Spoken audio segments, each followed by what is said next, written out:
کیا ہے ام کنتم شہداء اذ حضر یعقوب الموت اذ قال لبنیہ ما تعبدون من بعدی. تربیت دیکھیے بڑی مشکل سے یہ اللہ نے امانت دیا ہے، اس کو کسی کے حوالہ کر دیے. اللہ کے نبی نے فرمایا کل مولود یولد علی الفطرۃ، ہر بچہ فطرت اسلام پر پیدا ہوتا ہے. ان کے ماں باپ کی تربیت بچوں کو اس ماحول میں ڈالیں گے، وہ ماحول کو جذب کرے گا، وہ ماحول میں رہے گا. وہ بچہ ماں باپ کی تربیت اور نگرانی اور رہنمائی کی وجہ سے وہ بچہ یہودی بنے گا، نصرانی بنے گا، موجوسی بنے گا.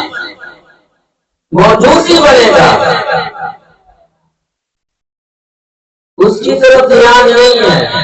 ہماری بچیاں مرد کو کہا گیا کہ پیجامہ ٹخنا سے اوپر پہنے، ہماری بچیاں پیجامہ کو ٹخنا سے اوپر پہننا فخر محسوس کرتی ہیں. اگر یہ حالات کی توجہ نہیں دیتے،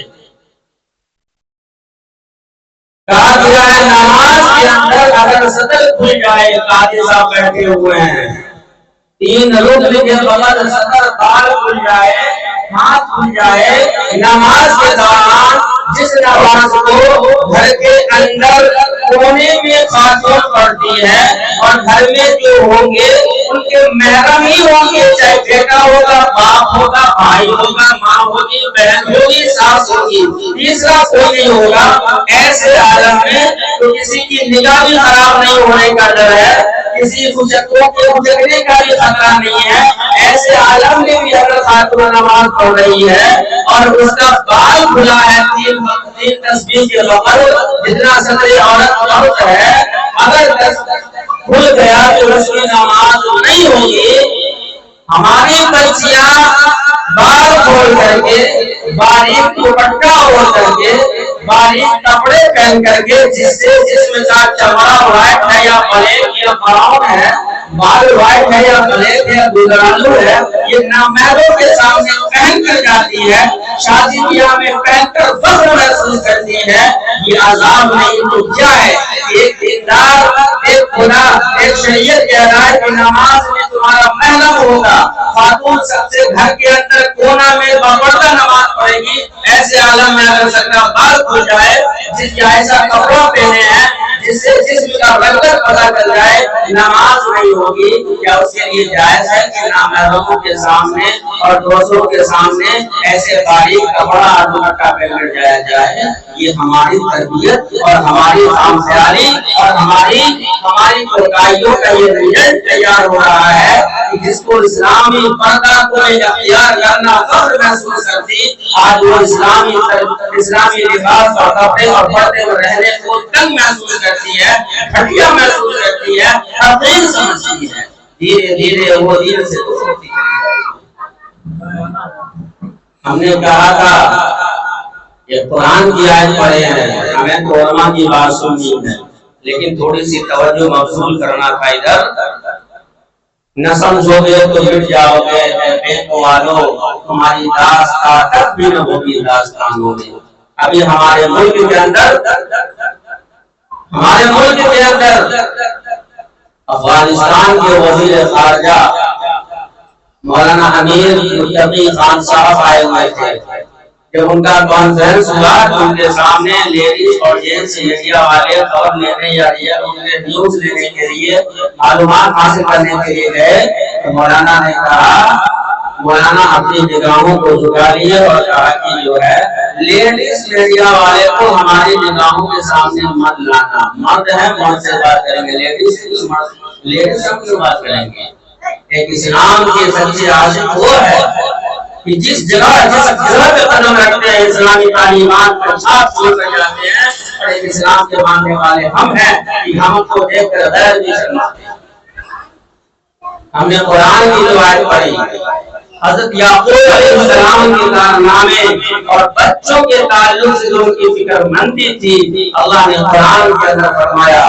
یاد رکھیے اللہ نے کہا ام کنتم شہداء، کیا تم اس وقت موجود تھے اذ حضر یعقوب الموت، جب یعقوب علیہ السلام کے موت کا وقت آیا.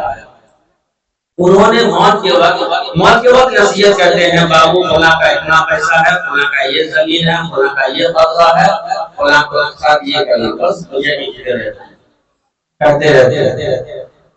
لیکن نبی کی آخری فکر کہ دھرتی پر نبی سے بڑی ذات اور نبی سے ہمدرد اور نبی سے زیادہ علم اور اللہ کی اس منشا کو سمجھنے والے کوئی ذات نہیں۔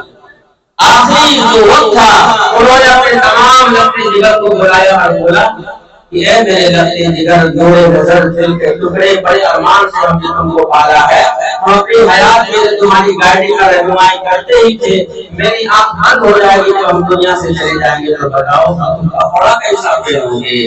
شادی بیاہ میں گھر میں جا کے کھل بھولو گے، ہردی کلر والا کپڑا پہنو گے، کسی اور کے دھرم اور دین کو اختیار کرو گے، یا اللہ کو مان کر چلو گے، اللہ کی تعلیمات پر عمل کرو گے؟ کون کہہ رہے ہیں؟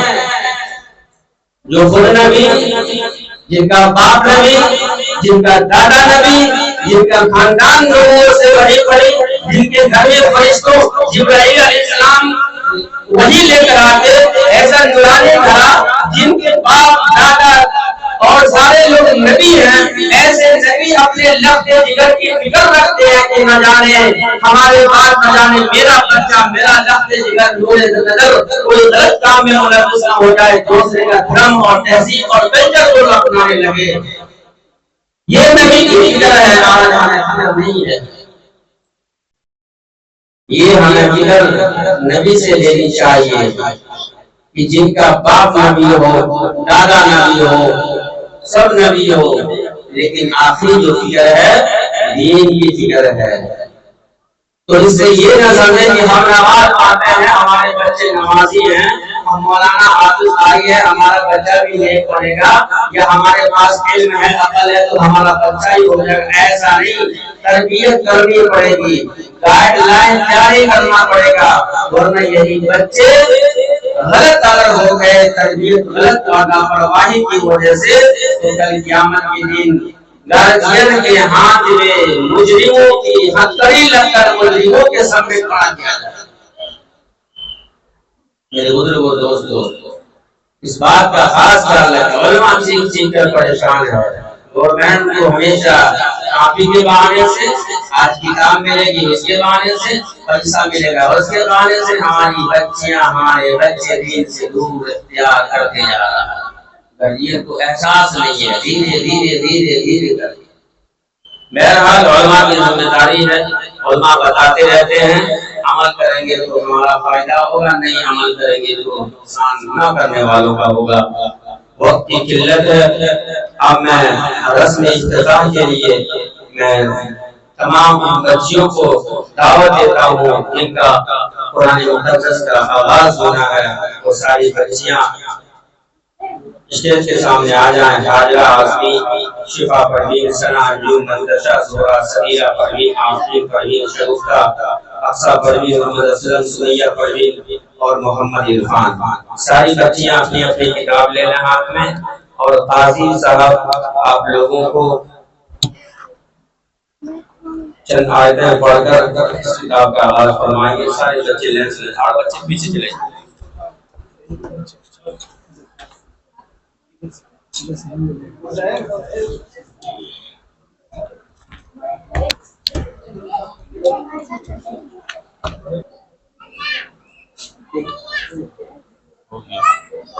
حافظ عمر صاحب سے گزارش ہے کہ آپ کے آئیں اور اپنے دست مبارک سے نصیحت حاصل کریں۔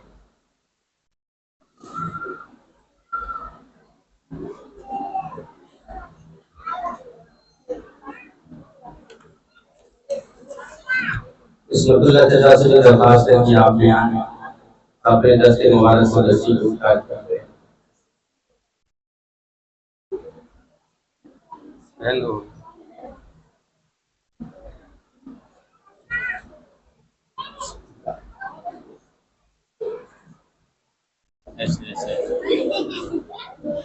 اور خوشی بابو سے آپ سے درخواست آپ بھی یہاں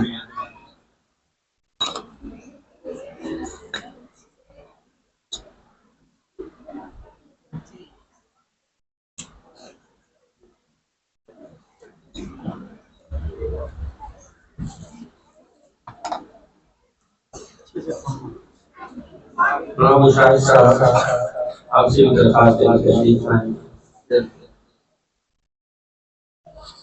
مائے صاحب صاحب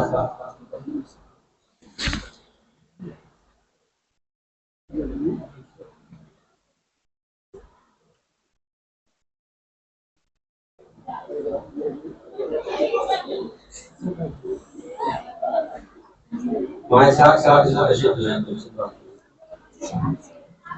انشاءاللہ اللہ کی ذات سے قوی امید ہے کہ میدان حشر میں بہت چمکتا ہوا تاج انشاءاللہ بچے کو پہنایا جائے گا.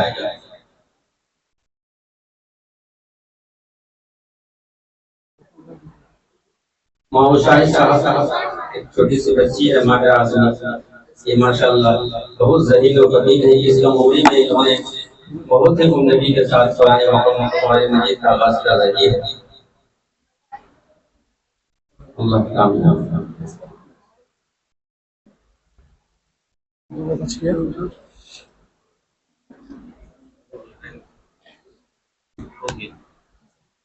سارے بچے مسلم بھائی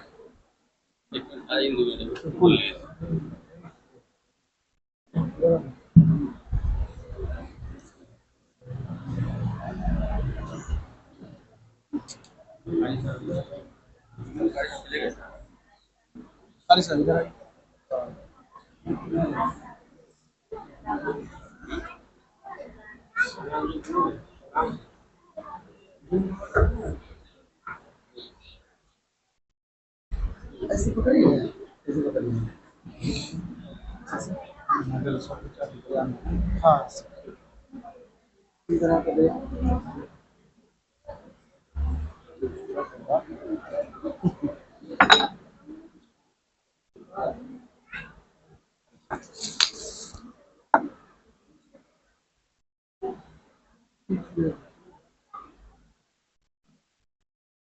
شادی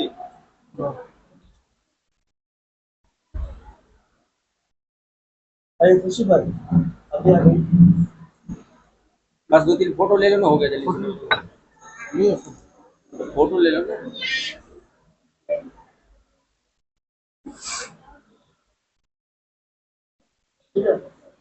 ہو گیا نا. بچی ہے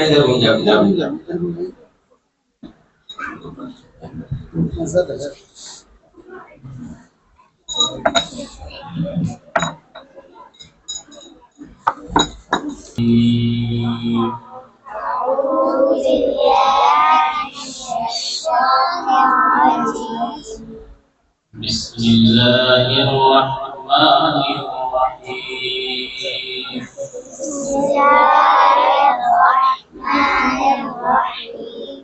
رب اشرح لي صدري ويسر لي امري واحلل عقدة من لساني ويفقهوا قولي. رب زدني علما يا فتاح يا فتاح يا فتاح. الحمد لله رب العالمين. الحمد لله رب العالمين. الرحمن الرحيم. الرحمن الرحيم. مالك يوم الدين. مالك يوم الدين. إياك نعبد وإياك نستعين.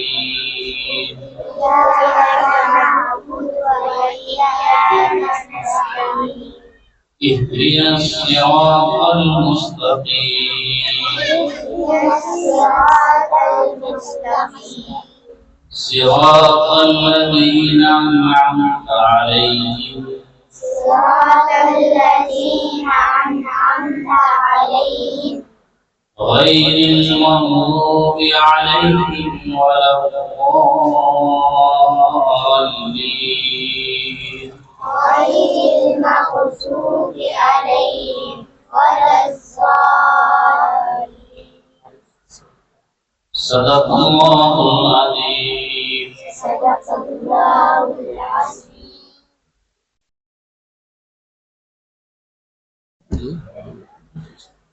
ماشاءاللہ تمام بچے قرآن سے محسن بھائی اس کا ہے حارث جی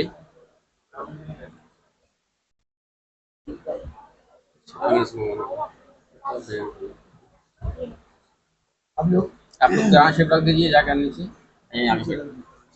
ایک بچہ لے لو سب کا رکھ دے لے لو سبیلا الحمدللہ رب العالمین عرفان کو دو والصلاة والسلام على سيد المرسلين وصحبه أجمعين أما بعد. قال الله تبارك وتعالى في القرآن المجيد والقرآن الحميد: أعوذ بالله من الشيطان الرجيم. بسم الله الرحمن الرحيم.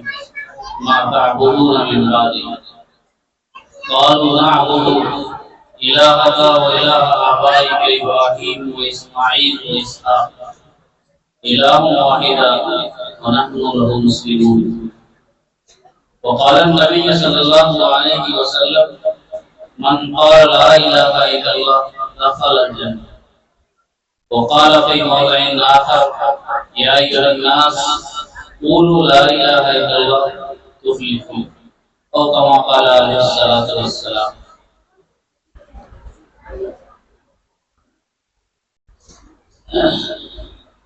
عزیز بچے اور بچیاں، اللہ تعالیٰ نے ہم انسانوں کو اپنی عبادت کے لیے پیدا فرمایا، بشمول جنات اور انسان کو اللہ تعالیٰ نے اپنی عبادت کے لیے پیدا فرمایا. لیکن اللہ تعالیٰ نے اسی کے ساتھ ساتھ جنات اور انسان کے اندر جہاں اچھائی کی صفت رکھی ہے وہیں اللہ تعالیٰ نے برائی کرنے کی صلاحیت بھی اس کے اندر رکھی ہے. اللہ تعالیٰ نے قرآن مجید میں ارشاد فرمایا: فَأَلْهَمَهَا فُجُورَهَا وَتَقْوَاهَا، کہ اللہ تعالیٰ نے انسان کو فجور بھی الہام فرمایا اور تقوی بھی الہام فرمائی. اللہ نے انسان کو فرشتے سے ہٹ کر بنایا. فرشتہ اگر چاہے بھی کہ وہ کسی برائی کو انجام دے، کسی برائی کو کرے، تو فرشتہ چاہ کر بھی برائی کو انجام نہیں دے سکتا، کسی برائی کو نہیں کر سکتا. لیکن انسان کے اندر اللہ نے دونوں صلاحیتیں رکھی، چاہے مرد ہو چاہے عورت ہو. اللہ تعالیٰ نے انسان کے اندر یہ صلاحیت رکھی ہے کہ وہ برائی کو بھی انجام دے سکتا ہے، اچھائی کو بھی کر سکتا ہے. لیکن انسان کا کمال یہ ہونا چاہیے کہ انسان برائی کو چھوڑ دے اور اچھائی کو اپنا لے. یہی انسان کا کمال ہے. اور اسی چیز کے لیے اللہ تعالیٰ نے دنیا کے اندر ہم انسانوں کو، چاہے وہ مرد ہو یا عورت ہو، اللہ تعالیٰ نے بھیجا. اور انسان اور جنات کی پیدائش کا، اس کی تخلیق کا مقصد اللہ تعالیٰ نے بس ایک ہی بیان فرمایا کہ ہم نے جنات اور انسان کو صرف اپنی عبادت کے لیے پیدا فرمایا.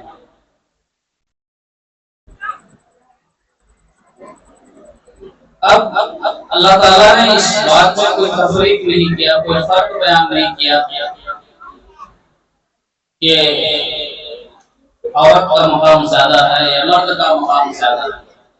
لیکن اللہ تعالیٰ نے مرد اور عورت کو مختلف مزاج کا پیدا فرمایا اور اس کی طبیعت میں کچھ علامتی رکھی ہے کہ مرد کا مزاج کچھ الگ ہے، عورت کا مزاج الگ ہے.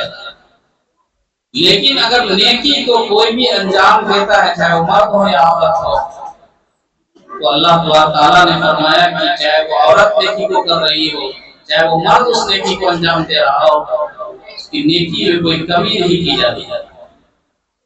جو نیکی مرد کو ملنے والی ہے وہ نیکی عورت کو بھی ملنے والی ہے. اور عورت کا مقام مرتبہ اسلام نے بہت بلند کیا. نبی کریم صلی اللہ علیہ وسلم جب اس دنیا میں تشریف لائے تو اس وقت دنیا میں حالت یہ تھی کہ عورتوں کو منحوس تصور کیا جاتا ہے. اور عورت کے پیدا ہونے کو بہت بری بات سمجھی جاتی تھی، لیکن اللہ کے نبی صلی اللہ علیہ وسلم نے اس دنیا کو یہ پیغام دیا کہ نہیں، یہ عورت وہ ذات ہے جس کی وجہ سے اس دنیا کے اندر مرد وجود میں آتے ہیں، اور اس عورت کی وجہ ہی سے معاشرے کا اور سماج کا انحصار ہے، اور اسی کی وجہ سے نسل گندی اور بڑھتی ہے۔ اس کو علامہ اقبال نے فرمایا، وجود زن سے ہے تصویر کائنات میں رنگ، کہ اگر آج اس دنیا کے اندر مرد دکھائی دیتے ہیں وہ عورت کے وجود ہی سے مرد کا وجود ہے۔ اسی لیے مرد یہ نہ سمجھے کہ وہ بہت اعلیٰ مقام پر اور بہت اونچے مقام پر وہ پہنچ گیا۔ اگر کوئی مرد کسی اونچے مقام پر پہنچتا ہے تو کہیں نہ کہیں کسی عورت کا ہاتھ اس کے پیچھے ضرور ہوتا ہے، اور عورت کی تربیت کا اس کی زندگی میں گہرا اثر ہوتا ہے۔ اللہ کے نبی صلی اللہ علیہ وسلم جب ان کی بیٹی ان کے سامنے آتی تھی تو آپ کھڑے ہو جاتے رہتے، ان کے احترام میں حضرت فاطمہ رضی اللہ عنہا جب بھی تشریف لاتی تھی تو اللہ کے نبی صلی اللہ علیہ وسلم تشریف رکھے ہوتے تھے اور کھڑے ہو جاتے تھے ان کے عظمت و احترام میں۔ آپ نے اس کے ذریعے سے عورت کی مقام مرتبہ کو بیان کرنا ہے، جیسا کہ امام صاحب بتا رہے تھے کہ سورۃ تحریم جب نازل ہوئی تو اس میں جو شہد کے بارے میں فرمایا کہ شہد، وہ حضرت زینب کے پاس شہد پیا کرتے تھے، عصر کے بعد جب جاتے تھے ملاقات کے لیے تو شہد کا شربت بنا کر دیتی تھی اور اس کو استعمال کیا کرتے تھے۔ لیکن دوسری بیویوں کو سوکن تو بہرحال سوکن ہوتی ہے، اسے یہ چیز کہاں ہضم ہونے والی تھی، تو ان لوگوں نے سازش رچی اور کہا کہ نبی کریم صلی اللہ علیہ وسلم جب آئیں گے تو ہم لوگ سب مل کر کے جو ہے، یہاں تک کہ اس میں حضرت سودا کا بھی نام آتا ہے کہ ان لوگوں نے، کئی بیویوں نے مل کر یہ کہا کہ آپ کے منہ سے مغافر کی بو آ رہی ہے۔ مغافر ایک پھل ہوتا تھا جس کی بدبو اچھی نہیں ہوتی تھی، جس کی بو اچھی نہیں ہوتی تھی، اور تمام بیویوں نے، کچھ بیویوں کو چھوڑ کر ان لوگوں نے سازش رچی اور کہا کہ آپ کے منہ سے مغافر کی بو آ رہی ہے۔ اللہ کے نبی صلی اللہ علیہ وسلم نے فوراً قسم کھا لیا کہ آج کے دن کے بعد میں شہد نہیں پیوں گا، لیکن اللہ تعالیٰ نے قرآن مجید کی آیت نازل فرمائی۔ تو آپ کا جو معمول تھا، عصر کے بعد جب بھی آپ تشریف فرما ہوتے مدینے کے اندر تو آپ اپنی تمام بیویوں سے ملاقات کرتے تھے۔ یہ عورتوں کی عظمت ہی کو واضح کرنا ہے۔ آپ نے بیویوں کے ساتھ کیسا سلوک کیا، آپ نے بیٹیوں کے ساتھ کیسا سلوک کیا،